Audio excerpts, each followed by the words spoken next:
ಕಬ್ಬ ಎಕರೆಕ ಎವರೇಜ್ ಪ್ರಕಾರ ತೆಗೆದ್ರೆ 80 ಟನ್ ತೆಗ್ಯಾರ. 100ಕ್ಕೆ ಇಬ್ರು 3 ಮಂದಿ ಇರ್ತಾರೆ. ಉತ್ಪನ್ನ ಅದ ವರ್ಷದ ಇದು ಕಂಟಿನ್ಯೂ ಉತ್ಪನ್ನ ಇರೋದು. 5 ಎಕರೆ ಇದ್ದವ್ರು 1 ಎಕರೆ ಮಾಡಕ್ಕೆ ಏನ್ ಅಡ್ಡಿಲ್ಲ ನೋಡ್ರಿ. ವಿಟಮಿನ್ ಇ ಡಿ ಅಂತ ಹೇಳಿ ಎಲ್ಲ ಹಣ್ಣುಗಳ ಇದ್ರಕ್ಕಿಂತ ಶ್ರೇಷ್ಠ ಐತಿ. ಖರ್ಚು ಎಷ್ಟಾಗೈತ್ರಿ ಅದ್ರ ಇನ್ಕಮ್ ಎಷ್ಟು ಆದಾಯ ಎಷ್ಟು ಆಕತ್ರಿ? ಇದು 50 ಟನ್ ಅಂದ್ರ ಈಗ 1.5 ಎಕರ್ದಾಗ್ರಿ 50 ಟನ್ ಇಳುವರಿ ಬತ್ತಂದ್ರ ಎಷ್ಟು ಲಾಭ ಆಕತ್ರಿ ನಮ್ಗೆ? ನಾವು 12 ರೂಪಾಯಿ ಕೆಜಿ ಹಂಗೆ ಕೊಡ್ತು. ಹ್ಮ್. 50 ಟನ್ ಬತ್ತಂದ್ರೆ 12 ಇಲ್ಲಿ 66 ಲಕ್ಷ ರೂಪಾಯಿ ಆಕೈತಿ. ಮತ್ತೆ ಕಲ್ಲಂಗಡಿದ ಎಷ್ಟು ಆತ್ರಿ ಇದ್ರೊಳಗೆ ಇನ್ಕಮ್? ಕಲ್ಲಂಗಡಿ ಹೋದ್ ಸಲ ಮಾಡಿದ್ದು, ಹ್ಮ್. ಹೋದ್ ಸಲ ಇದ್ರಾಗ ಮಾಡಿದ್ದು ಒಂದು 2 ಲಕ್ಷ ರೂಪಾಯಿ ಆಗಿತ್ತು ಕಲ್ಲಂಗಡಿ ಎರಡು ಒಂದೇ ಟೈಮ್ ಇದ್ರ ನಡುವೆ 4 ಗಿಡ ಹಚ್ಚಿ. ನಮಸ್ಕಾರ ರೀ. ನಾವ್ ಇವತ್ತು ಮೂಡಲಗಿ ತಾಲೂಕ ರಾಜಾಪುರಕ್ಕೆ ಬಂದೆವು. ಇಲ್ಲಿ ಚಿದಾನಂದ್ ಪವಾರ್ ಅಂತೇಳಿ ಆದರ್ಶ ರೈತರ ಅದಾರು. ಇವ್ರ ವಿಶೇಷತೆ ಏನೈತಂದ್ರ ಪಪ್ಪಾಯ ಬೆಳೆದಾರ ಇವ್ರ. ಇದ್ರ ಬಗ್ಗೆ ಸಂಪೂರ್ಣ ಪಪ್ಪಾಯ ಕೃಷಿ ಬಗ್ಗೆ ಅಂದ್ರ ಎಷ್ಟ್ ಲಾಭ ಆಕತಿ ಅಂತ, ಇದನ್ನ ಎಲ್ಲಿಂದ್ರ ತರಬೇಕು, ಇದನ್ನ ಹೆಂಗ್ ಹಚ್ಬೇಕು, ಹೆಂಗ್ ಮಾರ್ಕೆಟಿಂಗ್ ಮಾಡ್ಬೇಕು, ಸಂಪೂರ್ಣ ಮಾಹಿತಿ ಇವ್ರನ್ನ ಕೇಳೋಣ. ನಮ್ ಸಂಗಾಟ ಚಿದಾನಂದ್ ಪವಾರ್ ಸರ್ ಅದಾರು. ನಮಸ್ಕಾರ ರೀ. ನಮಸ್ಕಾರ ಸರ್. ನಮಸ್ಕಾರ ರೈತ ಬಾಂಧವ್ರೆ. ನನ್ನ ಹೆಸರು ಚಿದಾನಂದ್ ಪ್ರಸಾಪ ಪವಾರ್, ಸಾಕಿನ ರಾಜಾಪುರ್, ಮೂಡಲಗಿ ತಾಲೂಕ, ಬೆಳಗಾಂ ಜಿಲ್ಲಾ. ಈಗ ಸದ್ಯಕ್ಕ ಎಷ್ಟ್ ಎಕರೆ ಐತ್ರಿ ಅದ ಪಪ್ಪಾಯಿ? ಈ ಸದ್ಯಕ್ಕೆ ಇದು ಪ್ಲಾಟ್ 1.5 ಎಕರೆ ಐತ್ರಿ. 1.5 ಎಕರೆ. ಹ್ಮ್. 1.5 ಎಕರೆ ಇದು ನಿಮ್ಗೆ ನುಗ್ಗಿ ಇದನ್ನ ಪಪ್ಪಾಯ ಹಚ್ಬೇಕ ಕಾನ್ಸೆಪ್ಟ್ ನಿಮ್ ತಲೆಯಾಗ ಹೆಂಗ್ ಬತ್ರಿ ಇದು? ನಾವ ಕಬ್ಬ ಕೃಷಿ ಮಾಡಿ ಅದ್ರಾಗ ಅಷ್ಟೇನು ಇಳುವರಿ ಅಷ್ಟೇನು ಲಾಭ ಅನಿಸ್ಲಿಲ್ಲ.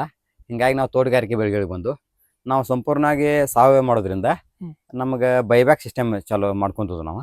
ಹಿಂಗಾಗಿ ನಾವು ಅವ್ರ ಪಪ್ಪಾಯಿ ಬೇಡಿಕೆ ಇಟ್ಟರು ನಾವು ಪಪ್ಪಾಯಿ ಬೆಳೆ ಹಾಕ್ತದ್ರಿ. ಇದು 1.5 ಎಕರೆ ಒಳಗ್ರಿ ಎಷ್ಟ ಪಪ್ಪಾಯಿ ತರಕುತ್ತಾರ? ಇದಕ್ಕೆ 1700 ಸಾವಿರ ಹಚ್ಚೋದು. 1700. ಅಂದ್ರ ಇದು ಸಾಲಿಂದ ಸಾಲಿಗೆ ಅಟ್ರಿ ಗಿಡದಿಂದ ಗಿಡಕ್ಕೆ ಎಷ್ಟು ಅಂತರ ಐತ್ರಿ? ಸಾಲಿನ ಸಾಲಿಗೆ 8 ಫೂಟ್ ಇಡುದು, ಗಿಡದಿಂದ ಗಿಡಕ್ಕೆ 5 ಫೂಟ್. ಒಳಗೆ ಇದಷ್ಟಾರು ಮತ್ತೆ ಎಂಟರ್ ಕ್ರಾಪ್ ಏನ್ ಮಾಡಿದ್ರಿ? ಪಪ್ಪಾಯಿ ಸಣ್ಣಾಗಿದ್ದಾಗ ಚೆಂಡು ಹೂವ ಕಲ್ಲಂಗಡಿ ಮಾಡಿರ್ತು. ಈ ಸದ್ಯಕ್ಕೆ ಸ್ವಲ್ಪ ಇದ್ದಾಗಿ ತಪ್ಪಲ್ ಕಡಿಮೆ ಆಗನ ಚಿಲ್ಲಿ ಮಾಡಿದ್ವು. ಸ್ವಲ್ಪ ಅಷ್ಟೇನ ಹೇಳ್ಕೊಂಡ್ ಇಳುವರಿ ಬಂದಿಲ್ಲ, ಸ್ವಲ್ಪ ಒಟ್ಟು ಸಾಧಾರಣ ಐತಿ. ನ್ಯಾಳ ಬೆಳನ ಅಷ್ಟ ಬಾಳ ಇಲ್ದ ಬರಲಿಲ್ಲ ಚಿಲ್ಲಿ ಒಳಗೆ. ಎಷ್ಟು ತಿಂಗಳ ಕ್ರಾಪ್ ಇದ ಮತ್ತ ಯಾವ ತಿಂಗಳದಾಗ ಹಚ್ಚಬೇಕು? ಇದನ್ನ ನಾವು ಸಂಘದವ್ರು ಎಲ್ಲಾರು ಸೇರಿ ಫೆಬ್ರವರಿ ಮಾರ್ಚ್ದಾಗ ಹಚ್ತು. ಇದು 1.5 ವರ್ಷದ ಕ್ರಾಪ್ ಇದು. 1 ವರ್ಷ 1.5 ವರ್ಷದ ಕ್ರಾಪ್ ಐತಿ. ನಾವ್ ಇದನ್ನ ಹೋದ್ ಸಲ ಫೆಬ್ರವರಿ ಲಾಸ್ಟಕ್ಕೆ ನಾಟಿ ಮಾಡಿದ್ವಿ. ಹಚ್ಚಿದಕ್ಕೂ ಒಂದು 8 ತಿಂಗಳು ಹಾರ್ವೆಸ್ಟಿಂಗ್ ಚಾಲೂ ಆಗೈತಿ. 8 ತಿಂಗಳು ಹಾರ್ವೆಸ್ಟ್ ಚಾಲೂ ಆದ್ರೆ ಕಂಟಿನ್ಯೂ 10 ದಿವಸಕ್ಕೊಮ್ಮೆ 15 ದಿವಸಕ್ಕೊಮ್ಮೆ ಹಿಡಿತು. ಇದಕ್ಕೆ ರೋಗ ಏನೇನು ಬರ್ತೈತೆ ಇದಕ್ಕೆ ಮೇನ್ ಅಂದ್ರೆ ವೈರಸ್ ರೋಗ ಬರ್ತೈತಿ. ಅದಕ್ಕೆ ನಾವು ದಶಪರ್ಣಿ ಮತ್ತು ಕಷಾಯ ಮಾಡಿ ಸ್ಪ್ರೇ ಮಾಡ್ತೀವಿ. ಬರೋಕ್ಕಿಂತ ಮುಂಚಿತವಾಗಿ ಸ್ಪ್ರೇ ಮಾಡ್ತೀವಿ. 8 ರಿಂದ 10 ದಿವಸಕ್ಕೊಂದು ಸ್ಪ್ರೇ ಮಾಡೋದ್ರಿಂದ ಸ್ವಲ್ಪ ರೋಗ ಕಂಟ್ರೋಲ್ ಮಾಡ್ಬೋದು ಆರ್ಗ್ಯಾನಿಕ್ದಾಗ. ಆರ್ಗ್ಯಾನಿಕ್ ಅಂದ್ರೆ ಕೆಳಗೆ ಗೊಬ್ಬರ ಏನೇನು ಕೊಡೋದ್ರಿ? ನಾವು ಸಗಣಿ ಗೊಬ್ಬರನ ಹಾಕ್ತೀವಿ. ಎಕರೆಗೆ ಒಂದು 20 ಟ್ರೈಲಿ ಸಗಣಿ ಗೊಬ್ಬರ ಹಾಕ್ತು. ಒಂದು ನಾಟಿ ಮಾಡ್ತೀನಿ ಬೇವಿನ ಹಿಂಡಿ, ಟ್ರೈಕೋಡರ್ಮಾ, ಸೋಡೋಮನಾಸ ಇವನ್ನ ಹಾಕಿರಿಂದ ನಾಟಿ ಮಾಡಿರ್ತು. ಇದನ್ನ ಹಚ್ಚುವಾಗ ಏನು ತರು ಹಚ್ಚಿದಾರ? ತರು ಹಚ್ಚಿದ್ದು 15 ರೂಪಾಯಿ ಒಂದು ತರು. 15 ರೂಪಾಯಿ ಒಂದು ತರು. ಇದು 15 ತರು ಅಂದ್ರೆ ಈಗ ಇಲ್ಲಿ ಖರ್ಚು ಎಷ್ಟಾಗೈತ್ರಿ ಅದ್ರ?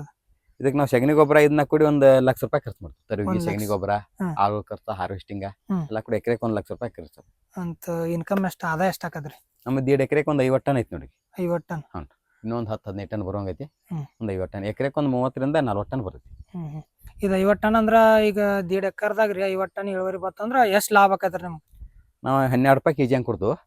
50 ಟನ್ ಬತ್ತಂದ್ರೆ 12 ಇಲ್ಲಿ 66 ಲಕ್ಷ ರೂಪಾಯಿ ಆಕೈತಿ. 1 ಲಕ್ಷ 1.25 ಲಕ್ಷ ಖರ್ಚು ತಗೋನು ಒಂದು 4-4.5 ಲಕ್ಷ ರೂಪಾಯಿ ಉಳಿತಿ. 4 ಲಕ್ಷ ಪಪ್ಪಾಯಿಂದ ಎಕರೆಗೆ. ಇದು ಎಷ್ಟು ತಿಂಗಳ ಇದನ್ನಂದ್ರಿ? ಇದು 1.5 ವರ್ಷದ ಬೆಳೆ. 1.5 ವರ್ಷ. 1.5 ವರ್ಷ ಮಾಡ ಇದ ಭಾಳ ದೊಡ್ಡದಾಗಿ ಬೆಳೆಯೋದ್ರಿಂದ ಸಾಲಿನ ಸಾಲ 8 ಫೂಟನೇ ಇಡ್ಬೇಕು. ಅದಕ್ಕೆ ಅಷ್ಟಿಟ್ರ ಕಾಯಿ ಸಂಖ್ಯೆ ಕಡಿಮೆ ಬರ್ತಾವ. ಮತ್ತ ಅದಕ್ಕಿಂತ 10-12 ಫೂಟ್ ಇತ್ರ ಈಲ್ಡ್ ಸ್ವಲ್ಪ ಕಡಿಮೆ ಬರ್ತೈತಿ. ಹಿಂಗಾಗಿ ಗಿಡದಿಂದ ಗಿಡಕ್ಕೆ 5 ಫೂಟ, ಸಾಲಿನ ಸಾಲ 8 ಫೂಟ್. ಇದ ಬೆಸ್ಟ್ ಮೆಥಡ್ ಅಂತೇಳಿ ಇದನ್ನ ಮಾಡತ್ತದ. ಇದನ್ನ ಒಳಗೆ ಕಸ ಎಲ್ಲ ಹೇಳ್ಬಾರ್ದಂದ್ರೆ ಏನ್ರಿ ಮಾಡ್ಕೋದ್ರಿ? ಇದನ್ನ ನಾವು ಆಳಿಸಿ ತೆಗಿಸ್ತೀವಿ. ನಾವು ಆರ್ಗ್ಯಾನಿಕ್ ಇರೋದ್ರಿಂದ ಪೆಸ್ಟಿಸೈಡ್ ಯಾವ್ದು ಯೂಸ್ ಮಾಡಂಗಿಲ್ಲ. ಕಸ ಆಳಿಸಿ ತೆಗಿಸ್ತೀವಲ್ಲ. ಇದು ಯಾವ ವೆರೈಟಿ ಇದನ್ರಿ? ಇದು ತೈವಾನ್ ರೆಡ್ ಲೇಡಿ ಐತಿ. 786. ಇದ್ರ ವಿಶೇಷತೆ ಏನ್ರಿ? ಇದ ಪಲ್ಪ್ ರಿಕ್ವೈರ್ಮೆಂಟ್ ಚಲೋ ಐತಿ. ಮತ್ತ ವೈರಸ್ ಸ್ವಲ್ಪ ಕಂಟ್ರೋಲ್ ಆಗೈತೆ. ಪಂದ್ರನ ಬರ್ದಷ್ಟೇನಿಲ್ಲ. ಸುಮ್ಮನೆ ನಮ್ಮ ಪಲ್ಪ್ ರಿಕ್ವೈರ್ಮೆಂಟ್ ಚಲೋ ಐತಿ. ಅಗ್ರಿಮೆಂಟ್ ಅದಾಗ ಅದ್ರ ಸಲುವಾಗಿ ಇದು ಮಾಡಿದ್ವಿ. ಅಗ್ರಿಮೆಂಟ್ ಅಂದ್ರೆ ನಿಮ್ದು ಎಷ್ಟ ಕಾಯಿ ಬಂದ್ರೆ ತಗೊಂಡ್ ಹೋಗ್ತಾರ. ಫಿಕ್ಸ್ ರೇಟ್ ಐತಿ 12 ರೂಪಾಯಿ. ಬೈಬ್ಯಾಕ್ ಮಾಡ್ಕೊಂಡದ್ದು. ನಾವು ಆರ್ಗ್ಯಾನಿಕ್ ಫಿಯೋರ್ ಆರ್ಗ್ಯಾನಿಕ್ ಬೆಳೆ ಕೊಡ್ತೋಣ ನಮ್ದು ಒಯ್ತಾರ. 12 ರೂಪಾಯಿ ಕೆಜಿ. 12 ರೂಪಾಯಿ ಕೆಜಿ. ಆರ್ಗ್ಯಾನಿಕ್ ಒಳಗ್ರಿ ಸ್ಪ್ರೇ ಏನೇನ್ ಕೊಡ್ತಾರ್ರಿ ಮತ್ತ ಗೊಬ್ಬರ ಏನೇನ್ ಹಾಕ್ತಾರ್ರಿ? ಇದಕ್ಕೆ ನಾವು ಗೊಬ್ಬರ ಕೊಡ್ಬೇಕಾರ ಜೀವಾಮೃತ, ಗೋಕೃಪಾಮೃತ, ಮತ್ತ ಅದ್ರ ಜೊತೆಗೆ ಇವು ನಾವು ಎಗ್ ಟಾನಿಕ ಮತ್ತ ಇವನ್ನೆಲ್ಲ ಮಾಡ್ಕೊಂಡಿರ್ತೀವಿ. ಟಾನಿಕ್ ಗ್ರೋತ್ ಪ್ರಮೋಟ್ಗಳು ಇವನ್ ಕೊಡ್ತು. ಸ್ಪ್ರೇ ಮಾಡಾಕ ದಶಪರ್ಣಿ ಮಾಡ್ತು, ಕೀಟನಾಶಕಾಗಿ ಉಪಯೋಗ ಮಾಡ್ತು. ಮತ್ತ ಅದ್ರ ಜೊತೆಗೆ ಬೇವಿನ ಎಣ್ಣೆ ಕೊಡ್ತು. ಕೀಟನಾಶಕಾಗಿ ಯಾವ ರೋಗ ಬರ್ದಂಗ ಸ್ವಲ್ಪ ಅವನು ಕೊಡ್ಕೊತೀವಿ. ಈ ಕೀಟನಾಶಕ ಒಳಗ ಬೇವಿನ ಹಿಂಡಿ ಬೇವಿನ ಎಣ್ಣೆ ಹಾ. ಮತ್ತೆ ದಶಪರ್ಣಿತ್ ಮಾಡ್ತು 10-12 ತಪ್ಪಲ ಹಾಕಿ ಹ್ಮ್. ಮನ್ಯಾಗ ಓನಾಗಿ ತಯಾರು ಮಾಡ್ತೀವಿ ದಶಪರ್ಣಿತ್ ಮಾಡ್ಕೊಂಡು. ಇದು ಎಗ್ದೊಂದು ಏನ್ ಹೇಳ್ರಿ ಅದ ಹೆಂಗ್ರಿ ಅದ ಅದ ಎಗ್ ಟಾನಿಕ್ ಅಂತೇಳಿ ಎಗ್ ಲಿಂಬೆ ರಸದಾಗ ತೊಗೊಂಡ ಹಾ. ಅದ್ರ ಎಗ್ ಎಟ್ಕಿರಿಂದ ಅದನ್ನ ಕರಗಿಸಿ ಅದನ್ನ ಸ್ಪ್ರೇ ಮಾಡೋದು. ಹ್ಮ್. ಅದು ಗ್ರೋತ್ ಹೆಚ್ಚಾಕವು. ಅಂದ್ರೆ ಗ್ರೋತ್ ಪ್ರಮೋಟರ್ ಸಂಬಂಧ ಎಗ್ದಿಂದ ಎಗ್ ಮತ್ತು ನಿಂಬೆಕಾಯಿ ಹಾ ನಿಂಬೆಕಾಯಿ ಅದನ್ನ ಹೆಂಗ್ ಸ್ಪ್ರೇ ಕೊಡ್ತಾರ ಡ್ರಿಂಕ್ಸ್ ಕೊಡ್ತಾರ ಸ್ಪ್ರೇ ಮಾಡ್ತು. ಹ್ಮ್. ಅದನ್ನ ಕಡಿಮೆ ಭಾಳ ಹಾಕ್ಬೇಕು. ಒಂದು ಲೀಟರ್ಗೆ ಒಂದು 2 ml ಅಷ್ಟ. ಪಂಪಿಗೆ ಒಂದು 40 ml ಹಾಕಿ ಹೊಡಿಸಿ. ಅದಕ್ಕೆ ಫ್ರೂಟ್ ಹೂವು ಕಾಯಿನೂ ಹಿಡಿತೈತಿ. ಹ್ಮ್. ಮತ್ತು ಸೈಜು ದೊಡ್ಡ ಬರ್ತಾವ. ಹಾರ್ವೆಸ್ಟಿಂಗ್ ಮಾಡ್ಬೇಕಾದ್ರ ಈಗ ಪಪ್ಪಾಯಿ ಯಾವ ಸ್ಟೇಜ್ದಾಗ ಇದ್ದಾಗ ಇದನ್ನ ಹಾರ್ವೆಸ್ಟಿಂಗ್ ಮಾಡ್ಬೇಕು? ಹಾಂ ಹಾಂ ಇದು ಭಾಳ ಹಣ್ಣಾದ್ರ ಒಡೆದು ನಾಶ ಆಗೈತೆ ಅಲ್ಲಿ ಹೋಗ್ಬಿಡ್ದ. ಅದಕ್ಕಾಗಿ ಪೈಟ್ ಬಂದು ಅಷ್ಟೇ ತೆಗಿತು. ಇವೇನು ಡಿಂಪಲ್ ಪೈಟ್ ಬಂದಿರ್ತಾವಲ್ಲ ಹಾ. ಕೆಂಪ್ ಕಲರ್ ಹಳದಿ ಕಲರ್ ಕೆಂಪ್ ಪೈಟ್ ಬಂದು ಅಂದ್ರೆ ಅವನ್ನೆಲ್ಲ ಹಾರ್ವೆಸ್ಟ್ ಮಾಡಿ ಕಳಿಸ್ತು. ಹ್ಮ್. ಬಟ್ ಅರ್ಧ ಕಿಲೋ ಮೇಲಿನೆಲ್ಲ ಕಂಪ್ನಿಯವ್ರು ಒಯ್ತಾರೆ. ಅದಕ್ಕಿಂತ ಸಣ್ಣ ಒಯ್ಯಂಗಿಲ್ಲ. ಇದ್ ನಿನ್ ಮ್ಯಾಗ ಪ್ಯಾಕಿಂಗ್ ಮಾಡ್ತಾರ ಏನ್ ಪ್ಯಾಕಿಂಗ್ ಏನಿಲ್ಲ. ಹಾ. ಹಂಗ ಹೋದ ಅವ್ರ ಗಾಡಿ ಬರ್ತೈತಿ. ಹ್ಮ್. ನಾವು ತುಂಬಿ ಕಾಟ ಮಾಡಿ ಕೊಟ್ಬಿಡು. ಪಪ್ಪಾಯಿಕ ಮತ್ತ ಬ್ಯಾರೆ ಬೆಳಿಗ್ಗೆ ವ್ಯತ್ಯಾಸ ನಿಮಗೆ ಏನೇನ್ ವ್ಯತ್ಯಾಸ ಕಾಣೈತೆ ಕಬ್ಬ ಎಷ್ಟು ದಬಾಶ್ ಬೆಳೆಸಿರ್ನು 50 ರಿಂದ 80 ಟನ್ ಅಷ್ಟ ಬರ್ತಾ ಎಕರೆ. ನಾವು 50 ಟನ್ ತೆಗೆದ್ರೆ 1.5 ಲಕ್ಷ ರೂಪಾಯಿ ಆಕೈತಿ. 80 ಬಂದಿತ್ತಂದ್ರ 8 3 24 2,40,000 ರೂಪಾಯಿ. ಅವರು 45,000 ರೂಪಾಯಿ ಖರ್ಚು ಮಾಡ್ತಾರೆ. ಅವ್ರು ಒಟ್ಟು ಚಲೋ ಬೆಳೆಸಾವಂದ್ರೆ ಒಂದು 1.5 ಲಕ್ಷ ರೂಪಾಯಿ ಉಳಿಸ್ತಾನ. ಅಂದ್ರೆ ಉಳ್ಕಾದಾರ ಅದಕ್ಕಿಂತ ಪಪ್ಪಾಯ ಚಲೋ ಐತಿ. 1 ಎಕರೆ 1.5 ಎಕರೆ ಪಪ್ಪಾಯ ಬಿಡ ಅಥವಾ ಬಾಳಿ ಇಟ್ಕೊಂಡ ತೋಟಗಾರಿಕೆ ಬೆಳೆ ಮತ್ತೆ ಬೆಳೆ ಪರಿವರ್ತನೆ ಆಕೈತಿ. ಮತ್ತೆ ಮುಂದಿನ ವರ್ಷ ಕಬ್ಬು ಚಲೋ ಬೆಳಿತಾವ. ಮತ್ತೆ ಇದ್ರಾಗ ಇನ್ಕಮ್ ಜಾಸ್ತಿನೂ ಇರ್ತೈತಿ. ಸರಾಸರಿ 10 ರೂಪಾಯಿ ಸಿಕ್ಕರು ನಮ್ಗೆ ಜನರಲ್ ಮಾರ್ಕೆಟ್ದಾಗ ಒಂದು 30 ಟನ್ ಬರ್ತೈತಿ. 3 ಲಕ್ಷ ರೂಪಾಯಿ ಆರಾಮ್ ಬಂದೈತಿ. ನಾವು ಕಬ್ಬಿನಕ್ಕಿಂತನೂ 1 ಲಕ್ಷ 1.5 ಲಕ್ಷ ರೂಪಾಯಿ ಜಾಸ್ತಿ ಲಾಭ ತಗೋಬಹುದು ಎಕರೆಗೆ. ಜನರಲ್ ರಾಸಾಯನದವ್ರನ್ನು ತೆಗಿತಾರೆ ಈಗ ಪಪ್ಪಾಯಿ. ನಾವು ಆರ್ಗ್ಯಾನಿಕ್ ಮಾಡ್ಬೇಕೈತಿ ಏನಿಲ್ಲ. ರಾಸಾಯನ ಬೆಳೆದ್ರು ತೋಟಗಾರಿಕೆ ಬೆಳೆಗಳು ಲಾಭ ಐತಿ. ಪಪ್ಪಾಳಿ ಬಾಳಿ ಎಲ್ಲ 10 ರೂಪಾಯಿ ಕೆಳಗೆ ಒಟ್ಟ ಬಂದಿಲ್ಲ. ಸ್ವಲ್ಪ ಪಪ್ಪಾಯಿ ಈ ತಿಂಗಳ ಸ್ವಲ್ಪ ಕಡಿಮೆ ಐತಿ. ಮ್ಯಾಂಗೋ ಸೀಸನ್ ಇರೋಣ ಅದಕ್ಕೆ 8 10 12 30 ರೂಪಾಯಿ ಹೋಗುತ್ತೆ ಜನರಲ್ ಮಾರ್ಕೆಟ್. ಮೇನ್ ಮಾರ್ಕೆಟಿಂಗ್ ಅಂದ್ರೆ ಈಗ ಸ್ಟಾರ್ಟಿಂಗ್ ಹಾರ್ವೆಸ್ಟಿಂಗ್ ಯಾವಾಗ ಸ್ಟಾರ್ಟ್ ಆಗತ್ತೆ ಅದ ಮಾರ್ಕೆಟಿಂಗ್ ಅನ್ಕದಿ ವರ್ಷ ಮ್ಯಾಂಗೋ ಸೀಸನ್ ಅಷ್ಟೇ ಕಡಿಮೆ ಇರ್ತೈತಿ. ಮ್ಯಾಂಗೋ ಸೀಸನ್ ದ್ರಾಕ್ಷಿ ಸೀಸನ್ ಈ ಗಣೇಶ ಚೌತಿ ದಸರಾದಾಗ ಫುಲ್ ಆಫ್ ಇರ್ತೈತಿ. ಡಿಸೆಂಬರ್ ಜನವರಿ ಮಟ್ಟ ಫುಲ್ ರೇಟ್ ಜಾಸ್ತಿ ಸಿಗುತ್ತೆ. ಜನರಲ್ ಮಾರ್ಕೆಟ್ದವ್ರು ಒಮ್ಮೆ 15 ನಂಬರ್ದವ್ರು 30 ರೂಪಾಯಿ ಮಟ್ಟ ಮರ್ಯಾರ ಕೆಜಿ. ಇಲ್ಲಿ ಬೆಳಗಾವ್ ಮಾರ್ಕೆಟಿಂಗ್ ಹಾಕಿರ್ಬೇಕು. ಬೆಳಗಾವ್ ಕಡಿಮೆ. ಗೋವಾ ಇದಕ್ಕೆ ಹೋಗ್ತದೆ. ಹೈದರಾಬಾದ ಬಾಂಬೆ ಅದಾರ ಬೈಯರ್ಸ್ ಹೊಲಕ್ಕೆ ಬಂದ ಒಯ್ತಾರೆ. ಹೊಲಕ್ಕೆ ಬಂದು ಅವ್ರು ಹಾರ್ವೆಸ್ಟ್ ಮಾಡಿರ್ತಾರೆ. ನಾವು ಹೇರ್ ಕೊಡೋದು ಅಷ್ಟೇ. ಅದೇ ತೋಟಗಾರಿಕೆ ಬೆಳೆಗಳು ಇನ್ಕಮ್ ಜಾಸ್ತಿ ತಗೋಬಹುದು. ಪ್ರಶಸ್ತಿ ಬೇರೆ ಬಂದಾಗ್ತಾರಲ್ಲ ಇದನ್ನ ಪಪ್ಪಾಯಿ ಇದ್ರಿ. ನಾವು ಪಪ್ಪಾಯಿ 2017 ಬೆಳೆಯಾಕತ್ತೀವಿ. ಹಿಂಗಾಗಿ ವರ್ಷ ಅಸ್ಬೆ LM ಪಟೇಲ್ ಅಂತ ಹೇಳಿ ಮುಂಬೈದವ್ರ ಒಂದು ಪ್ರಶಸ್ತಿ ಕೊಟ್ಟಾರ ನಮ್ಗೆ. ಅದ್ 3 ವರ್ಷ ಮಟ್ಟ ಫಾಲೋ ಮಾಡಿ ವರ್ಷ ಪಪ್ಪಾಯಿ ಇರೋದ್ರಿಂದ ಆ ವರ್ಷ ಈಗ 2 ವರ್ಷದಿಂದ ಪಪ್ಪಾಯಿ ಅತಿ ಹೆಚ್ಚು ಇಳುವರಿ ತೆಗೆದಿದ್ದು. ಎಕರೆಗೆ 50 ಟನ್ ತೆಗೆದಿದ್ದು. ಹಿಂಗಾಗಿ ಅವ್ರ ರಾಷ್ಟ್ರ ಮಟ್ಟದಾಗ ನಮ್ಮನ್ನ ಆಯ್ಕೆ ಮಾಡಿ ಎಲ್ಲಾ ರಾಜ್ಯದೊಳಗೆ ನಮ್ಮನ್ನ ಫಸ್ಟ್ ಪ್ರೈಸ್ ಕೊಟ್ಟ. 1 ಲಕ್ಷ ರೂಪಾಯಿ ಕ್ಯಾಶ್ ಪ್ರೈಸ್ ಕೊಟ್ಟ. ನಮಗೆ ಬಹುಮಾನ ಕೊಟ್ಟ. ಮೂಮೆಂಟ್ ಕೊಟ್ಟ ನಮ್ಮನ್ನ ಆಯ್ಕೆ ಮಾಡಿದ್ರು. ಅಂದ್ರೆ ಕರ್ನಾಟಕದಾಗ ನಿಮ್ಮನ್ನ ಆಯ್ಕೆ ಮಾಡಿದ್ರ? ಕರ್ನಾಟಕದಲ್ಲಿ ಎಲ್ಲ ರಾಜ್ಯದಾಗ ಸೇರಿ ಗುಜರಾತ್ ಇಡೀ ಇಂಡಿಯಾದಾಗ ಸೇರಿ ಪಪ್ಪಾಯಿ ನಾವು ರಾಷ್ಟ್ರ ಮಟ್ಟದಾಗ ನಮ್ಮನ್ನ ಆಯ್ಕೆ ಮಾಡಿದ್ರು. ಪಪ್ಪಾಯಿ ಚಲೋ ಬೆಳೆದು ಅದಲ್ದ ಇವು ಕೃಷಿ ವಿಜ್ಞಾನ ಕೇಂದ್ರದವ್ರ ಇದು ಕೃಷಿ ಇಲಾಖೆ ಧಾರವಾಡದವ್ರು ಕೊಟ್ಟಾರು. ಮತ್ತು VK ಸೂಪರ್ ಸ್ಟಾರ್ದವ್ರು ಕೊಟ್ಟಾರು. ನ್ಯೂಸ್ ಫಸ್ಟ್ದವ್ರು ಕೊಟ್ಟಾರು. ಮತ್ತು ಇವು ಆರ್ವಾಯಿ ಫೌಂಡೇಶನ್ದವ್ರು ಕೊಟ್ಟಾರು. ಇದಕ್ಕೆ ನೀರಿನ ವ್ಯವಸ್ಥೆ ಹೆಂಗ್ ಮಾಡ್ಕೊಂಡ್ರಿ? ಇದಕ್ಕೆ ನಾವು ಏರ್ ಮಾಡಿ ಡ್ರಿಪ್ ಇರಿಗೇಷನ್ ಮಾಡಿದ್ರಿ. ಡ್ರಿಪ್ ಇರಿಗೇಷನ್ ಇದಕ್ಕೆ ನೀರು ಭಾಳ ಕಡಿಮೆ ಬೀರ್ತೈತಿ. ಪಪ್ಪಾಯಿ ನೀರು ಜಾಸ್ತಿ ಆಗಬಾರ್ದು ಅಂತೇಳಿ ಏರ್ ಮಾಡ್ಕೊಂಡು 2 ಲೈನ್ ಡ್ರಿಪ್ ಹಾಕಿದ್ವು. ಡ್ರಿಪ್ ಮುಖಾಂತರ ನೀರು ಕೊಡ್ತು. ವಾರಕ್ಕೆ ಒಂದು 3-4 ತಾಸು ಕೊಡ್ತು. ವಾತಾವರಣ ನೋಡ್ಕೊಂಡು ಕೊಡ್ತು. ಬೇಸಿಗೆ ಟೈಮ್ನಾಗ ಹೆಚ್ಚು ಕೊಡ್ತು 3 ದಿವಸಕ್ಕೊಮ್ಮೆ. ಟೈಮ್ನಾಗ ಸ್ವಲ್ಪ ಕಡಿಮೆ ಕೊಡ್ತು. ಮಳೆ ಆಗಿತ್ತು ಸ್ವಲ್ಪ ಕಡಿಮೆ ಕೊಡ್ತು. ನೀರು ಹೆಚ್ಚಾತ್ರ ಕೊಳೆ ರೋಗ ಭಾಳ ಕಾಡುತ್ತೆ. ಹಿಂಗಾಗಿ ನಾವು ನೀರು ಭಾಳ ಕಡಿಮೆ ಹಿಂಗಾಗಿ ಏರ್ ಮಾಡಿ ಸಾಲ್ ಹಿಂಗೆ ಸೀದಾ ಮಾಡಿ ನೀರು ಹೊರಗೆ ಹೋಗೋಂತ. ಮಳೆ ಜಾಸ್ತಿ ಆದ್ರೂ ನೀರು ನಿಲ್ಲದಂಗೆ ವ್ಯವಸ್ಥೆ ಮಾಡ್ಕೊಂಡು ನೀರೆಲ್ಲ ಹೊರಗೆ ಹೋಗ್ಬೇಕು. ಓಡಿ ಹೋಗ್ಬೇಕು ನೀರು. ಹಂಗೆ ಪ್ಲಾನ್ ಇಳಿಜಾರಿಗೆ ಅಡ್ಲಾಗಿ ಮಾಡುವಂಗಿಲ್ಲ. ಇಳಿಜಾರಿಗೆ ಮುಖವಾಗಿ ಮಾಡಿಬಿಡೋದು. ನೀರು ಒಟ್ಟು ನಿಲ್ಬಾರ್ದು. ನೀರು ನಿಲ್ಬಾರ್ದು. ಹಂಗೆ ಮಾಡಿ ನೀರು ನಿಂತಂದ್ರೆ ಪಪ್ಪಾಳಿ ಕೊಳೆ ರೋಗ ಕಾಡ್ತೈತಿ. ಮತ್ತೆ ಬೇರೆ ಕೊಳೆ ರೋಗ ಬಂದ ಕೇರಿ ಪಪ್ಪಾಳಿ ಎಲ್ಲ ಬಿದ್ದು ಬಿಡ್ತಾವ. ಇದೇನು ಜೋಗ ನೆಲದಾಗ ಮಾಡ್ಕೋಬೋದ್ರಲ್ಲ ಒಂದು ಸ್ವಲ್ಪ ಓದಲ್ಲ ಏರ್ಸಿ ಬೋರ್ ಏರ್ ಮಾಡಿ ಮಾಡ್ಬೋದು. ಏರ್ ಮಾಡಿ ನೀರು ನಿಲ್ಬಾರ್ದು ಅಷ್ಟೇ. ನೀರೆಲ್ಲ ಹೊರಗೆ ಹೋಗಿ ಪ್ಲಾನ್ ಮಾಡ್ಬೇಕು. ನೀರು ನಿಲ್ಬಾರ್ದು. ನೀರಷ್ಟು ನಿಲ್ಲಿಲ್ಲ ಅಂದ್ರೆ 24 ತಾಸು ನೀರು ನಿಂತಂದ್ರೆ ಕೊಳೆ ರೋಗ ಬಂದ್ಬಿಡ್ತದೆ. ಭಾಳ ಸೂಕ್ಷ್ಮ ಬೆಳೆ. ನೀರು ಕಡಿಮೆ ನೀರು ಭಾಳ ಕಡಿಮೆ ಬಿಡ್ತದೆ. ಜೀವಾಮೃತ ಸಹಿತ ಗಿಡಕ್ಕೆ ಏನು ಹಾಕಂಗಿಲ್ಲ. ಅಲ್ಲೇ ಬೋರ್ ತೆಗಿ ನಿಂತ್ಕೊಂಡು ಜಗಿಸ್ತೀವಿ. ಎಲ್ಲ ಸಫಿಶಿಯೆಂಟ್ ಆಗಿ 1 ತಾಸಿನಾಗ ನೀರು ಬರುವಂಗ ಪ್ಲಾನ್ ಮಾಡಿದ್ವಿ. ಅಷ್ಟೇನು ಬರಂಗಿಲ್ಲ. ಇಷ್ಟಿಷ್ಟು ಇರೋ ಮಟ್ಟ ಸ್ವಲ್ಪ ಕಸ ಕಾಡುತ್ತೆ. ಫಸ್ಟಿಗೆ ನಾವು ಕಲಂಗಡಿ ಮಾಡಿರ್ತೀವಿ ಪ್ಲಾಸ್ಟಿಕ್ ಮಲ್ಚಿಂಗ್ ಮಾಡ್ಕೊಂಡಿರ್ತೀವಿ. ಹಿಂದಾಡಿ ಅದನ್ನ ಪಪ್ಪಾಳಿ ದೊಡ್ಡದಾದ್ಮೇಲೆ ಅದನ್ನ ತೆಗೆದು ಎಲ್ಲ ಹೊರಗೆ ಹೋಗ್ತದೆ. ಹಿಂದಾಡಿ ಇದಕ್ಕೆ ಮತ್ತೆ ಕಲ್ಲಂಗಡಿದ ಎಷ್ಟಾತ್ರಿ ಇದ್ರೊಳಗೆ ಇನ್ಕಮ್? ಕಲ್ಲಂಗಡಿ ಹೋದ್ ಸಲ ಮಾಡಿದ್ದು. ಹೋದ್ ಸಲ ಇದ್ರಾಗ ಮಾಡಿದ್ದು ಒಂದು 2 ಲಕ್ಷ ರೂಪಾಯಿ ಆಗಿತ್ತು ಕಲ್ಲಂಗಡಿ. ಕಲ್ಲಂಗಡಿ ಇಂಟರ್ ಕ್ರಾಪ್. ಅಂದ್ರೆ ಎರಡು ಸ್ಟಾರ್ಟಿಂಗ್ ಎರಡು ಒಂದೇ ಟೈಮ್ ಎರಡು ಒಂದೇ ಟೈಮ್ ಎಟ್ ಟೈಮ್ ಇದ್ರ ನಡುವೆ 4 ಗಿಡ ಹಚ್ಚಿದ್ರು. ಅದು 3 ತಿಂಗಳು ಕ್ರಾಪ್ ಅನ್ರಿ? 2 ತಿಂಗಳು ಕ್ರಾಪ್. 2 ತಿಂಗಳು. 2 ತಿಂಗಳ ಬರುತ್ತೆ. ಕಲ್ಲಂಗಡಿ, ಚೆಂಡು ಹೂವ ಸೀಸನ್ ವೈಸ್ ಯಾವ್ದು ಬರ್ತದೆ ಇರ್ತದೆ ನೋಡಿ ಹಚ್ಕೊಂಡ್ರಿ. ಅದು ಎಷ್ಟು ಟನ್ ಆಗಿತ್ತು ಅದು? ಕಲ್ಲಂಗಡಿ 20 ಟನ್ ಆಗಿತ್ತು. ಸ್ವಲ್ಪ ರೇಟ್ ಕಡಿಮೆ ತೋರ್ಸಲ್ಲ ಒಂದು 2 ಲಕ್ಷ ರೂಪಾಯಿ. 2 ಲಕ್ಷ. 2 ಲಕ್ಷ ಮತ್ತೆ ಇದು ಜನರಲ್ ಮಾರ್ಕೆಟ್ ಕೊಡ್ತು ಕಲ್ಲಂಗಡಿ ಎಲ್ಲ. ಈ ವರ್ಷ ಬೈಬ್ಯಾಕ್ದವ್ರ ನಮ್ಮ ಸಂಘದವ ಬೈತ್ ನಾನು ಒಂದ್ ತೊಡೆ ಬೇರೆ ರೈತ ಹೆಚ್ಚಿರ 15 ರೂಪಾಯಿದಂಗೆ ಹೋದ. ಮುಂದಿನ ಸಲ ನಾವು ಪ್ಲಾನ್ ಮಾಡ್ತೀವಿ ಮತ್ತೆ ಅವಾಗ ಕೊಡ್ತು ಅದನ್ನ ಜನರಲ್ ಮಾರ್ಕೆಟ್ ಕೊಟ್ಕೋತ ಬಂದು. ಟನ್ನೇಜ್ ಇಲ್ರಿ ಅಷ್ಟ. ಎಕರೆ ಐತ್ರಿ ಕರೆ ಟನ್ನೇಜ್ ಇಲ್ಲ. ಟನ್ನೇಜ್ ಇಲ್ಲ. ಅವ್ರು ಲಾವಣಿ ಪಾರ್ತ್ ಮುಕ್ಕೊಂಡಿರ್ತಾರ ಕರೆ ಅಷ್ಟ್ ಟನ್ನೇಜ್ ಇಲ್ಲರ ಇಲ್ಲಿ. ಒಂದ್ 200 ಎಕರೆ ಐತೆ. 200 ಎಕರೆ 50 ಇಳುವರಿ ಬೀಳುವತ್ತ. ಎಲ್ಲಿ ಅದ್ರಾಗ 10-15 ಎಕರೆ ಅಷ್ಟೇ 80 ಹೋಗಿರ್ತಾರ್ರಿ. ಉಳ್ಕಾದವ್ರೆಲ್ಲ 10-15 ಎಕರೆ 80 ಹೋಗಿರ್ತಾರ. ಇಲ್ಲಿ 25-30 100 ಮಂದಿ ಇರ್ತಾರೆ. 100 ಎಕರೆ ಅವು ಇರತ್ತವ್ರೆ. ಸರಾಸರಿ ನೀವು ಹೇಳ್ದಂಗ ಒಂದು 45 50 ನೋಡ್ರಿ ಒಟ್ಟು. 50 ಒಳಗೆ ಕೂತ್ರು ಪೇಟೆ ಜಗದಾಡ್ತಾರ. 50 ಇಳುವರಿ ಬಂದ್ರು ಈಗ 70-80 ತೆಗಿಯವ್ರು 8 ಮಂದಿ. ಇನ್ನಿಲ್ಲ ರಾಜಾಪುರದಾಗ ಎವರೇಜ್ ತಕ್ಕೊಂಡು 8 ಮಂದಿ ತೆಗಿತಾರೆ 80. ಬಾಳ ಮಂದಿ ಹಂಗಿಲ್ರಿ. ಈಗ ಕಬ್ಬಿಗೆ ಮತ್ತು ಬಾಳಿಗೆ ಹೋಲಿಸಿದ್ರೆ ಕಬ್ಬ ಎಕರೆಕ ಎವರೇಜ್ ಪ್ರಕಾರ ತೆಗೆದ್ರೆ 80 ಟನ್ ತೆಗಿಯೋರ 100ಕ್ಕೆ 2-3 ಮಂದಿ ಇರ್ತಾರ. ಈಗ ಒಂದು 20-30 ಮಂದಿ ಈಗ 30ರಿಂದ 40 ಟನ್ ತೆಗಿಯವ್ರ. ಎವರೇಜ್ ತೆಗೆದ್ರೆ 40-45 ಟನ್ ಎವರೇಜ್ ಬೆಳೆದೈತಿ. ಅದನ್ನ ಎವರೇಜ್ ತೆಗೆದ್ರೆ ಪಪ್ಪಾಯಿ ಬೆಳೆದು ಒಂದು ಬೆಸ್ಟ್ ರೈತಕ್ಕೆ ಇದು. ಅದು ತೋಟಗಾರಿಕೆ ಕಡಿಮೆ ಅಂದ್ರು 30ರಿಂದ 35 ಟನ್ ಆರಾಮ್ ಬರ್ತಾವ. ಪಪ್ಪಾಯಿ ಬಾಳಿ ಬರ್ತಾರ. 10 ರೂಪಾಯಿ ಹಿಡ್ರು 3.5 ಲಕ್ಷ ರೂಪಾಯಿ ಆರಾಮ ಬಿದ್ರಿ. ಈಗ ಉಳ್ಕಾದ ಬೆಳಿ ಎವರೇಜ್ ತೆಗೆದ್ರ ಇದ ಕೆಲಸ ಸಾಜಿಲ್ವರ್ ಕೆಲಸ ಅವೆಲ್ಲ ಒಮ್ಮೆ ಬಂದ್ಬಿಡ್ತಾವು. ಒಮ್ಮೆ ಉತ್ಪನ್ನ ಅದ ವರ್ಷದ ಇದ ಕಂಟಿನ್ಯೂ ಉತ್ಪನ್ನ ಇದೆ. ಯಾಕಂದ್ರೆ ರೀ ಇದ ಖರ್ಚುನು ಮ್ಯಾಲಿನ ಮೇಲೆ ನಮ್ಗೆ ಉತ್ಪನ್ನ ಬರ್ತಿರ್ತದೆ. ಇದ ಮತ್ತ ಕಬ್ಬಿನೆಲ್ಲ ಒಂದು ವರ್ಷದ ಖರ್ಚ. ಆದ್ರ ಖರ್ಚು ಪೈಲನ ಹಾಕೋತ ಹೋಗ್ಬೇಕು. ಅದಕ್ಕೆ ಇದಕ್ಕೇನೈತಿ ಇದು ಖರ್ಚು ಕೊಡೋದು ಸಾಜಿಲ್ ಅವ್ರ ಉತ್ಪನ್ನ ಬರಾಕ್ ಚಾಲು ಆಗ್ಬಿಡ್ತೈತಿ. ನಾವ್ ಈ ತರ ಇಂಟರ್ ಕ್ರಾಪ್ ಮಾಡೋದ್ರಿಂದ 2 ತಿಂಗಳಿಗೆ ಕಲ್ಲಂಗಡಿ ಬಂದ್ಬಿಡ್ತೈತಿ. ಮುಂದ ಅದೊಂದು ಒಂದು ಬೆಳೆ ಉತ್ಪನ್ನ ಮುಂದೆ ಮಾಡೋ ಖರ್ಚಲ್ಲ ಅದ್ರಾಗಿನ ಕಲ್ಲಂಗಡಿ ಒಳಗೆ ಬಂದ್ಬಿಡ್ತಾವ.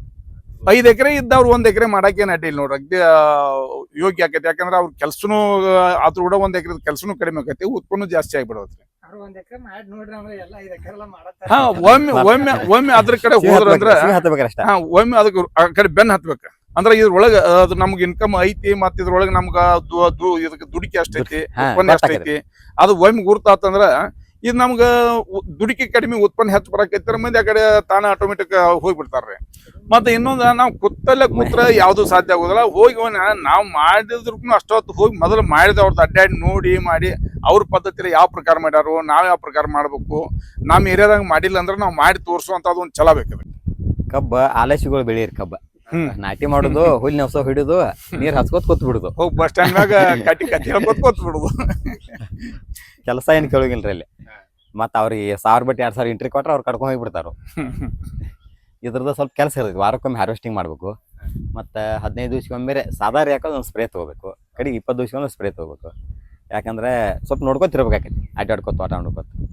ನಾವೀಗ ಎಲ್ಲಾರ ಎಡ್ಯಾಡ್ ಇಂಟರ್ ಕ್ರಾಪ್ ಚೆಂಡು ಹೂವು ಕಲ್ಲಂಗಡಿ ಮಾಡಿದ್ವು ಅಂದ್ರೆ ಕಬ್ಬಿನ ಟ್ರಾಕ್ ಹತ್ರಾಗ ಬಂದ್ಬಿಡ್ತಾವ. ನಮ್ಮ ಚಲೋ ಟೈಮ್ ಬೇಸ್ ಹತ್ರಾಗ ಬಂದ್ಬಿಡ್ತಾವ. ಮತ್ತು ಈ ಥರ ಸುತ್ತೂರಿಗೆ ಮೇವ ಇತರಾಗಿನ ಮೇವ ನಾವು ಹಾಕೋದ್ರಿಂದ ದನಗಳು ಹಾಲು ಚಲೋ ಉಂಟಾವು. ಆರೋಗ್ಯ ಭಾಳ ಚಲೋ ಹೋಗಿ. ರಸಾಯನ ಮಾಡೋದ್ರಿಂದ ನಾವು ದೇಶಕ್ಕೆ ಒಂದು ಕೆಮಿಕಲ್ ರಹಿತ ಮುಕ್ತ ಆಹಾರ ಕೊಟ್ಟಂಗೆ ಆಕೈತಿ. ಬಟ್ ಈ ಕಾನ್ಸೆಪ್ಟ್ ಇಟ್ಕೊಂಡು ಇದೆಲ್ಲ ಈಗ ಆರ್ಗ್ಯಾನಿಕ್ ಸಾವಯವನ ಐತ್ರಿ. ಇದ್ರೊಳಗಿನ ನಾವು ಮೇವು ದನಗಳಿಗೆ ಹೋಗಿ ಹಾಕಿದ್ರು ಅದು ಹಾಲು ಸರಕ್ಕೆ ನಮ್ಗ ಒಳ್ಳೆ ಇದರ ಕೆಮಿಕಲ್ ಫ್ರೀ ಹಾಲ ಬರ್ತಾವಲ್ಲ. ಅದು ಡಿಸೈಡ್ ಮಾಡತ್ತಿಲ್ಲ. ಅದು ಮೊದಲೆಲ್ಲ ಅದ ಡಿಸೈಡ್ ಮಾಡಿದ್ ಏನ್ ಬೇಕು ಅಡ್ಡಾಡಿ ತಿತ್ತದ. ಈಗ ಏನೈತಿ ಈಗ ಅಡ್ಡಾಡಕಲ್ರ ಅದಕ್ಕೆ ಈಗ ನಾವ್ ಏನ್ ಓದ್ ಕೊಡ್ತು ಅಷ್ಟೇ ತಿನ್ಬೇಕಾಗಿತ್ತು. ನಾವ್ ಕೊಟ್ಟದ್ನ ತಿನ್ಬೇಕಾಯ್ತು. ಡಾಕ್ಟರ್ ಅದು ಪಪ್ಪಾಯಿ ತಿನ್ನಂತ ಹೇಳ್ತಾರ. ಅದ್ರ ಬಗ್ಗೆ ನೀವ್ ಪಪ್ಪಾಯಿ ಬಹಳ ಯೂಸ್ ಐತ್ರಿ ಅಂತ. ಪಪ್ಪಾಯಿ ಎಲ್ಲಾ ಹಣ್ಣೊಳಗ ಶ್ರೇಷ್ಠ ಹಣ್ಣು. ಯಾಕ ಯಾವಾಗ ಮತ್ತ ಇದರಿಂದ ತಿನ್ನೋದ್ರಿಂದ ಕಣ್ಣಿನ ದೃಷ್ಟಿನೂ ಕಡಿಮೆ ಆಗೋದಿಲ್ಲ. ಮತ್ತ ಇತರ ಏನೋ ಹೇಳ್ತಾರ ವಿಟಮಿನ್ ಇ ಡಿ ಅಂತ ಹೇಳಿ ಎಲ್ಲಾ ಹಣ್ಣುಗಳು ತಿನ್ನಕ್ಕಿಂತನೂ ಶ್ರೇಷ್ಠ ಐತಿ. ನೀವು ಸೇಬೆ ಪೇರು ಹಣ್ಣಿದಾಗ ಏನೈತಿ ಅದು ಐತಿ. ಮ್ಯಾಂಗೋದಾಗ ಏನೈತಿ ಅದು ಐತಿ. ಬಾಳಿ ಒಳಗೆ ಪ್ರೋಟೀನ್ ಜಾಸ್ತಿ ಇರುತ್ತೆ ಅದು ಐತಿ. ಮತ್ತ ದಾಳಿಂಬ್ರ ಒಳಗೆ ಏನಿರತ್ತಲ್ಲ ಅದು ಐತಿ. ಹೀಟ್ ಆಗೈತಿ. ಪ್ರಮಾಣಲ್ಲಿ ತಿನ್ಬೇಕಷ್ಟ. ಡೈಲಿ ತಿನ್ಕೋತಿದ್ರೆ ಏನಾಗಲ್ಲ. ಬಿಳಿ ರಕ್ತ ಕಣ ಹೆಚ್ಚಾಗತ್ರಲ್ಲ. ಬಿಳಿ ರಕ್ತ ಕಣ ಒಟ್ಟ ಕಡಿಮೆ ಇಮಿಡಿಯೇಟ್ಲಿ 3 ದಿವಸನಾಗ ಹೆಚ್ಚಾಗೈತಿ ಹೇಳ್ತಾರ. ಬಿಳಿ ರಕ್ತಕಣಕ್ಕೆ ಇಮಿಡಿಯೇಟ್ಲಿ ಹೆಚ್ಚಾಗತ್ತೆ. ಹಸಿ ಇನ್ನೊಂದ್ ಸ್ವಲ್ಪ ಹಸಿ ಈಗ ಇರ್ತಾರೆ. ನಮ್ಮ ಊರಾಗ ಯಾರಿಗೆ ಬಿಳಿ ರಕ್ತಕಣ ಫೋನ್ ಹಚ್ಚಿ ಕೇಳ್ತಾರೋ ಬಂದ್ ವೈರಲ್ ಐತೆ ಬಂದ್ ಹರ್ಕೊಂಡು ಹೋಗಿ ಆರಾಮ್ತೈತೆ. ಮತ್ತೆ ಆರೋಗ್ಯ ಭಾಳ ಅಲ್ಲಿ ಸುಧಾರಿಸ್ತವೆ. ಡಾಕ್ಟರ್ ಕಡೆ ಹೆಚ್ಚಾಗುದಿಲ್ರಿ ಅದಕ್ಕೆ ಅದಕ್ಕೆ ಸ್ಪೀಡ್ ಆಕತಿ. ಅವ್ರ ಏನೇ ಟಾನಿಕ್ ಔಷಧಿ ಕೊಟ್ಟರು ಅವ್ರ ಏನ್ ಔಷಧ ಇಂಜೆಕ್ಷನ್ ಸಲೈನ್ ಮ್ಯಾಗ ಕೊಟ್ಟ ಏನ ಅವ್ರು ಹೆಚ್ಚು ಮಾಡ್ತಿದ್ದಾರಲ್ಲ ರೀ, ಇದು ಆಟೋಮೆಟಿಕ್ ಮೂರ್ ದಿವ್ಸಕ್ಕೆ ನಮ್ಮ ಶರೀರಕ್ಕೆ ಎಷ್ಟು ಬೇಕಲ್ಲ ಅಷ್ಟ ಆಗ ಅಷ್ಟ ಸ್ಪೀಡ್ ಬೆಳೆದೈತ್ರಿ ಅದು. ಪ್ರತಿಯೊಬ್ರು ಹ್ಮ್. ಪಪ್ಪಾಯಿ ತಿನ್ನೋದು. ತಿನ್ನಬೇಕ್ರಿ. ಭಾಳ ಚಲೋ. ಆರೋಗ್ಯಕ್ಕೆ ಭಾಳ ಐತಿ. ಇದೇನ್ ಏನ್ ಕೆಲ್ಸಂಗಿಲ್ಲ. ಬಾಳಿ ಹಣ್ಣು ಜಾಸ್ತಿ ತಿಂದ್ರೆ ಸ್ವಲ್ಪ ಇದರ ಡಿಸೆಂಟ್ರಿ ಆಗ್ತೈತಿ. ಅದು ಆಗಂಗಿಲ್ಲ ಇದು. ಏನೂ ಆಗಲ್ಲ ಅದಕ್ಕೆ. ಎಷ್ಟು ಬೇಕಾದ್ರೆ ತಿನ್ಬೋದು. ಸುಮ್ಮ ಒಂದ್ ದಿವಸ ತಿನ್ನೋ ಬದಲು ಪ್ರಮಾಣ ಡೈಲಿ ತಿನ್ಕೊತಿದ್ರೆ ಭಾಳ ಬೆಟರ್. ನಾವು ಆ್ಯಪಲ್ ತಿನ್ನೋಕ್ಕಿಂತನೂ ಬೆಟರ್. ಆ್ಯಪಲ್ಕಿಂತನೂ ಬೆಟರ್ ಐತಿ. ಆ್ಯಪಲ್ ಎಂದಿಂದ ಇರ್ತೈತಿ ಆಮೇಲೆ ಅದು ಕಾಶ್ಮೀರದಾಗ ಬೆಳೆದು ಇಲ್ಲಿ ಬಂದಿರೋದು ಅದು 6 ತಿಂಗಳು ಹಿಂದಿನ ಸ್ಟೋರೇಜ್ ನೇಟ್ ತಂದಿರ್ತಾರ. ಯಾವ್ದು ಲಗುಟ್ ಕೆಡ್ತೈತ್ಲ ಅದನ್ನ ತಿಂದ್ರೆ ಆರೋಗ್ಯಕ್ಕೆ ಭಾಳ ಒಳ್ಳೇದು. ಸ್ವಸ್ಥ. ರೇಟ್ ಕಡಿಮೆ ಇರಲ್ಲ, ರೇಟ್ ಕಡಿಮೆ. ಬಡವ್ರ ಆ್ಯಪಲ್ ಇದೆ, ದುಡ್ಡು ಇಲ್ದಾರ ಆ್ಯಪಲ್ ಇದೆ. ಅದು ಸಿಕ್ಕಾಪಟ್ಟಿ 100 ರೂಪಾಯಿ, 150 ರೂಪಾಯಿ, 200 ರೂಪಾಯಿ ಕೆಜಿ ಅದ ಸೀಸನ್ ವೈಸ್. ಇದು ನಿಮ್ಮ ಅದ ಶೇಂಗಾಕ್ ಹೆಂಗ ಬಡವ್ರ ಬಾದಾಮಿ ಅಂತಾರಲ್ಲ ರೀ, ಹಂಗೆ ಇದು ಇದು ಬಡವ್ರ ಆ್ಯಪಲ್ ಇದೆ. ಪಪ್ಪಾಯಿ ಮಾಡೋದ್ರಿಂದ ಒಂದು 2007ರಿಂದ ಮಾಡಾಕತ್ತೀರಿ. 7ರಿಂದ. ಈಗ ನಿಮಗ ಏನ್ ಅನ್ಸ್ತದ ಪಪ್ಪಾಯಿ ಬಗ್ಗೆ ನಿಮ್ಗೆ ಟೋಟಲ್ ಆಗಿ? ಪಪ್ಪಾಯಿ ಮಾಡೋದ್ರಿಂದ ಆರ್ಥಿಕವಾಗಿಯೂ ಸದೃಢ ಆಗ್ಬೋದು. ಅದಲ್ಲದೆ ಜಗತ್ತಿಗೆ ನಾವು ಒಳ್ಳೆ ಆಹಾರ ಕೊಡ್ಬೋದು. ಒಟ್ಟೆ ಒಳ್ಳೆ ಮತ್ತೆ ಆಹಾರ ಕೊಡ್ಬೋದು, ಅದಲ್ದೆ ಮತ್ತೆ ನಮಗೂ ನಮ್ಗೆ ಇನ್ಕಮ್ ಆದಾಯ ಚಲೋ ಐತಿ. ಜಾಸ್ತಿ ಆಕೈತಿ. ಖರ್ಚು ಎಲ್ಲಾ ಕಡಿಮೆ ಬೆಳಿಕಿಂತ ಆದಾಯ ಕಡೆ ಜಾಸ್ತಿ ಐತಿ. ಜಾಸ್ತಿ ಐತಿ. ನಾವು ಕಬ್ಬುಗಳಿಗಿಂತ ಈಗ 4 ವರ್ಷ ಆಯ್ತು ನಮ್ಮಲ್ಲಿ ಕಬ್ಬಿಲ್ಲ. ನಿಮ್ಮ ಇಡೀ ತೋಟ ಎಲ್ಲ ಬರೀ ಪಪ್ಪಾಯಿ ಇರತ್ತೆ. ಪಪ್ಪಾಯಿ ಅರಿಶಿನ ಅದ್ರ ಜೋಡಿ ಇಂಟರ್ ಕ್ರಾಪ್ ಇರ್ತಾವ. ಒಟ್ಟು ಏನೇನು ಸಾಧ್ಯತೆ ಸೀಸನ್ ವೈಸ ಏನೇನು ಬೇಕು ಅವೆಲ್ಲ ಇರ್ತಾವೆ ಉಟ್ಕೊಂಡಿರ್ತಾವೆ. ನಮ್ದು 6 ಎಕರೆ ಐತಿ. ನಮ್ಮ ಅಪ್ಪ ನಮ್ಮ ಕಾಕಾರು ಕೂಡಿದಾರು 6 ಎಕರೆ ಜಮೀನು ಐತಿ. ಎಲ್ಲ ಆರ್ಗ್ಯಾನಿಕ್. ಎಲ್ಲ ಆರ್ಗ್ಯಾನಿಕ್. 20 ವರ್ಷ ಆಯ್ತು ಎಲ್ಲ ಆರ್ಗ್ಯಾನಿಕ್ ಐತಿ. 2006-7ರಿಂದ ಎಲ್ಲ ಆರ್ಗ್ಯಾನಿಕ್. ಏನು ಮಾಡ್ಬೋದು, ಯಾಕಂದ್ರೆ ಸಗಣಿ ಗೊಬ್ಬರ ಸ್ವಲ್ಪ ಒಂದು 10 ಟ್ರ್ಯಾಕ್ಟರ್ ಸಗಣಿ ಗೊಬ್ಬರ ಕೊಟ್ರಂದ್ರೆ ಜೀವಾಮೃತ ಗೋಕೃಪಾಮೃತ ನಾವೀಗ 200 ಲೀಟ್ರ್ ಕೊಡತ್ತು. ಅವ್ರು 500 ಲೀಟ್ರ್ ಕೊಡೋ ವ್ಯವಸ್ಥೆ ಮಾಡಿದ್ರೆ ಇಮಿಡಿಯೇಟ್ಲಿ ಆರ್ಗ್ಯಾನಿಕ್ ಬರ್ಬೋದು. 1 ವರ್ಷದಾಗ ಬರ್ಬೋದು ಯಾವುದೇ ಬೆಳೆ ಇರಲಿ. ಅಂದ್ರೆ ಅವ್ರು ಏನ್ರಿ ಒಂದು 3 ವರ್ಷ ನಮಗೆ ಬೆಳೆ ಕಡಿಮೆ ಬರ್ತೈತಿ. ಏನ್ ಹಂಗೆ ಸಗಣಿ ಗೊಬ್ಬರ ಜಾಸ್ತಿ ಕೊಟ್ರೆ ಏನು ಬರಂಗಿಲ್ಲ. ಈಗ ನಾವು ಯೂರಿಯಾಕ ಈಗ ಸಾದಿಲ್ವಾರ ಖರ್ಚು ಮಾಡ್ತೀವಿ.